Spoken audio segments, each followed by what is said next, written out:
Hey. Okay.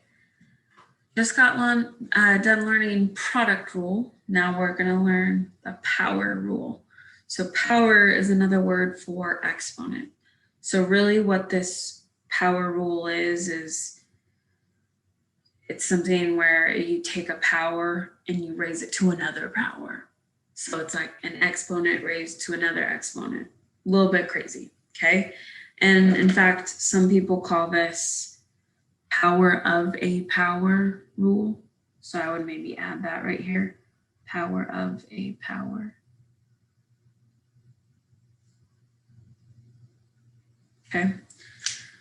So for example, it's like what happens if I were to take something like x squared, but I raise that, so I'm going to protect it, show the base, raise that to a power of 3.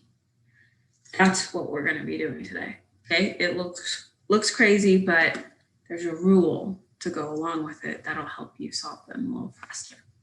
So let's really break this down into what it means. Okay, so if you need a reminder, and you don't have to write this, but if I had like 5 to the third power, and that 5 doesn't need parentheses, but it can be in parentheses, okay? What that means is I have 3 5s being multiplied. 5 is multiplying by itself 3 times, right? So if we kind of take that and apply it to what we see here, that 3, let's write this down. We'll call it the outside power, because there's this inside power and then the outside power. The outside power of 3 tells you to multiply the base and what is the base in here? Remember, parentheses to protect the base. So your base is x squared. The outside power of 3 tells you to multiply the base, and then how many times? How many times are we going to be multiplying that base? 3 times. Okay, so we're going to show that right here. The outside power of 3 tells us to multiply the base, which is x squared, 3 times. So it'd be x squared times x squared times x squared. That's what that means. Okay, if you had a 4 inside here, 4 cubed, it'd be 4 times 4 times 4. So if you have an x squared inside there, it's x squared times x squared times x squared. Hopefully that makes sense. Okay, now we could, at this point, I see that I have bases that are the same and it's multiplying. We could apply the product rule, which says when bases are the same, you just add up the exponents. 2 plus 2 plus 2 is 6. So final answer here is x to the 6th power. You could do a little in-between step, which I would like you to fit in if you can.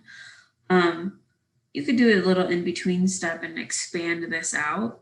X squared is x times x times by another x times x times by another x times x. So this is the expanded form. X times x times x times x times x times x. You have 6 x's being multiplied, which is how we get our final answer of x to the 6th power. Okay, so this process of really showing it and expanding it out, it definitely will help you if you get stuck. But I'm hoping you kind of see a relationship between the inside power of 2 and the outside power of 3 and 6. So is 2 plus 3 6 or is 2 times 3 6? Hopefully you said times, okay? So it's very easy to confuse product rule with power rule. In the product rule, when the bases are the same and you're multiplying, you just add the exponents. 2 plus 4 is 6. But if I take a power and I raise it to another power, then you actually end up multiplying those powers.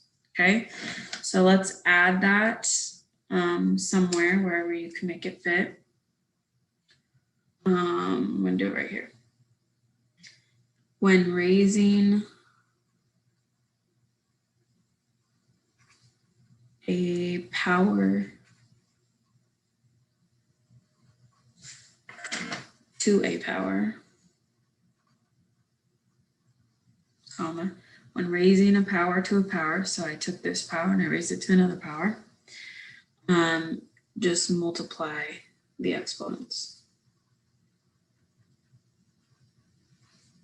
And you can just say, just multiply the powers. That would make sense to do. Multiply the exponents. Exponent and power, same word. So you can use it either one. So when raising an exponent to another exponent, just multiply the exponents. That's what that means. Okay. All right. So let's just practice this. Here's number one. Number one, my base is a to the 5th power, and I'm raising that to a power of 4. So I hope you just know what the final answer is based on what we just wrote, but I would like you to just show this one more time, the expanded version, just so it's very concrete in our head why this works. So the outside power of 4 tells me I'm going to multiply the base 4 times by itself. So that would be a to the 5th times a to the 5th times a to the 5th times a to the 5th. Okay, so that's almost an expanded form. We could expand it further, or we could use the product rule, which says when multiplying and your bases are the same, just add up your exponents. 5 plus 5 plus 5 plus 5 equals 20. So that would be a to the 20th power. Okay. Or I just told you the power rule, which says if you have a power raised to another power, you just multiply up your powers. 5 times 4, 20, boom. That's it. Okay, number 2, my base is c cubed, and we are raising that to a power of 10. So you could write c cubed times c cubed times c cubed 10 times, or you could just know, oh, power rule says that I multiply the inside and outside powers. 3 times 10 is 30, done. Okay, so c cubed raised to the 10th power is just c to the 30th power. Number 3, inside your parentheses, this is where it gets interesting, okay? Inside your parentheses is 2x cubed, 2 times x cubed, okay? Now those parentheses protect the base, right? So they're all together. All of it is getting cubed. So your outside power is a 3 as well. Now this one, I want you and need you to actually show the expanded form, okay?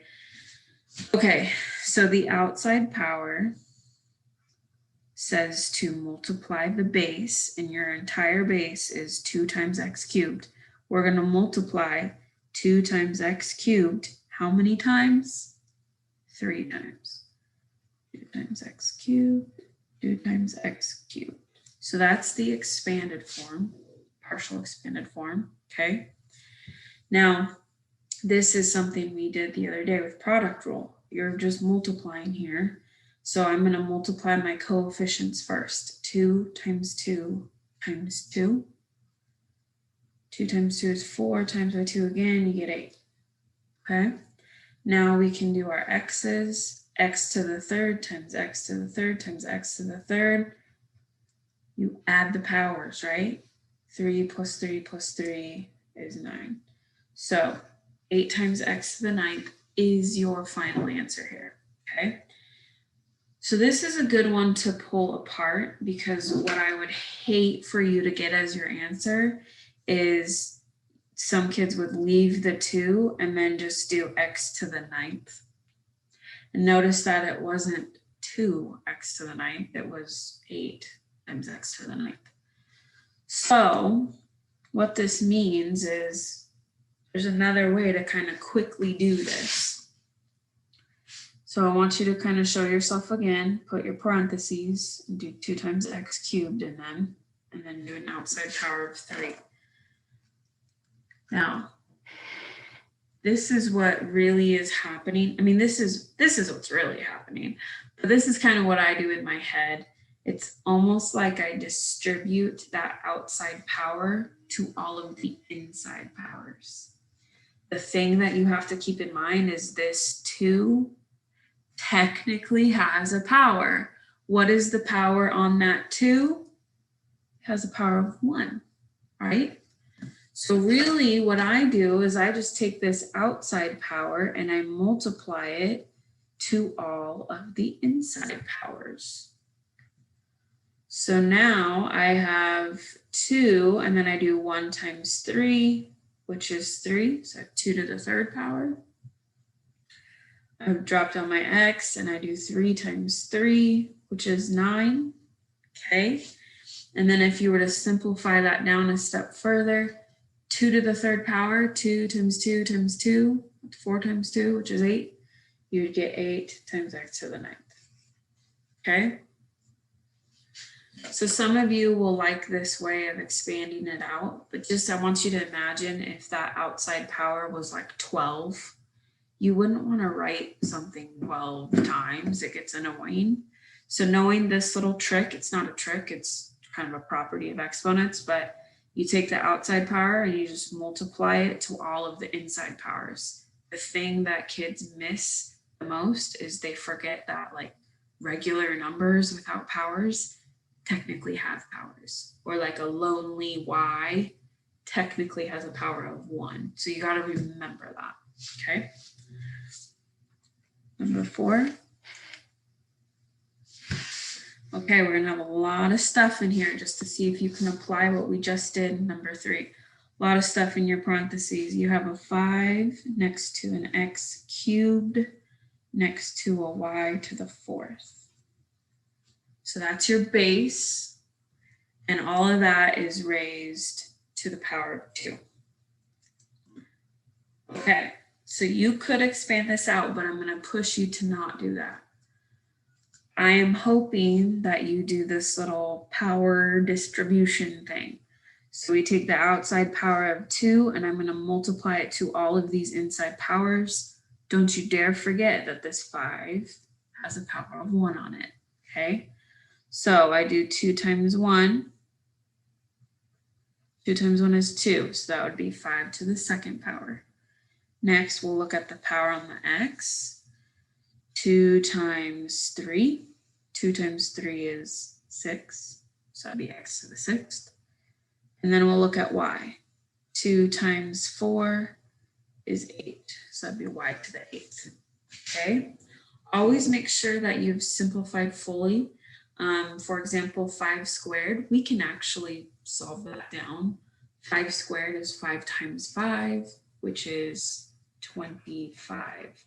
And then I just drop down my x to the 6th, then my y to the 8th. So my final answer is 25 times x to the 6th times y to the 8th. Okay. Okay, I'm hoping that's making some sense, because on number 5, I'd like you to pause the video after you write it down. Try it without me, hit play when you're ready. Okay, your base has 2 times w times x squared times y, and all of that is raised to the 5th power. So hit play when you're ready. Okay, so I'm going to go through, I do this so that I don't forget. I'm going to go through and just show that all 3 of those without powers technically have a power of 1. Okay, so I have a base of 2 there. 5 times 1 is 5, so we have 2 to the 5th. And then w, 5 times 1 is 5, so w to the 5th. Then we deal with our x. 5 times 2 is 10, so x to the 10th. And then our y's. 5 times 1 is 5, so y to the 5th. Okay, You can take this one step further. 2 to the 5th can be solved down. So you have 5 2's being multiplied. 2 times 2 is 4. 4 times 2 is 8. 8 times 2 is 16. And 16 times 2 is 32. So we have 32 times w to the 5th times x to the 10th times y to the 5th. Final answer. Okay, this is the last one, and this is one of those like go big or go home problems. It's going to be gnarly. It's going to be crazy. I definitely want you to try it without me. Okay, you'll get more out of it that way. Try it without me and then hit play. Okay, a lot is happening here. So first set of parentheses. On the inside, you have a -2 right next to an x cubed right next to a y. And all of that is being raised to a power of 3. But we're not done. Nope. We're going to be timesing by another set of parentheses that are raised to a power. So parentheses, we got a -3 right next to w to the 0 power, next to an x squared, next to a y. Okay, all of that's in the base, and you're raising that to a power of 2. But we're not done. Now we're timesing by our final set of parentheses. Inside your last set of parentheses, you have a 15 times w cubed times x squared. Okay, and all of that is being raised to a power of 0. Okay, the only little piece of advice before you pause, the only little piece of advice is I want to talk about these negatives that are in the parentheses. You do want to think of them like this right here. I want you to think of it as being a -2 protected raised to the 3rd power. Okay, and then just follow everything else. X to the 3rd, you times it by that 3, you get x to the 9th, and then y to the 3rd. Keep going from there, okay? Hit play when you're ready. Okay, I'm gonna keep going. Drop down my multiplication. Now I see that -3 is raised to the 2nd power. Once again, I do need to protect that -3 to show that it's -3 squared, okay, and not the opposite of 3 squared. 2 times 0 is just 0. So w to the power of 0 is just 1. So I'm literally just going to cancel that out to a 1. And then I got times x to the 4th power times y to the 2nd power times. And I'm hoping you caught my little thing here. You can totally apply the 0 and do 15 to the power of 0, w to the power of 0, x to the power of 0. Or you can just remember that anything grouped up and raised to a power of 0 is 1. That's a big fat 1 right there. All of that is equal to 1. Okay. So now I got all my parts and pieces. Now I just need to kind of clean it up. So I do want to evaluate these exponents real quick. -2 cubed, that's -2 times -2 times -2. Okay, so one step at a time. -2 times -2 is +4. +4 times -2 is -8. Okay, so I'm going to do that with this one as well. -3 squared, that's -3 times -3. Negative times negative, positive. So that's +9 times 1 times x to the 4th times y squared times 1. Now I'm going to go through and multiply all the coefficients or the kind of the normal numbers. 8, excuse me, not 8, -8. -8 times 9 is -72. -72 times 1 is just still -72. So -72 is the coefficient in our final answer. Now let's go through and do the x's. I have x to the 9th and timesing by x to the 4th. Now, are you going to do 9 times 4 or 9 plus 4? You do the product rule, which says you add the exponents here. 9 plus 4 is 13, right? Y cubed times y squared, bases are the same and you're multiplying, so you add the exponents. That would be y to the 5th. Final answer, negative 72 times x to the 13th times y to the 5th. If you were able to get to that without my help, you got this down, okay? Great job today. We'll practice more in Zoom. See ya.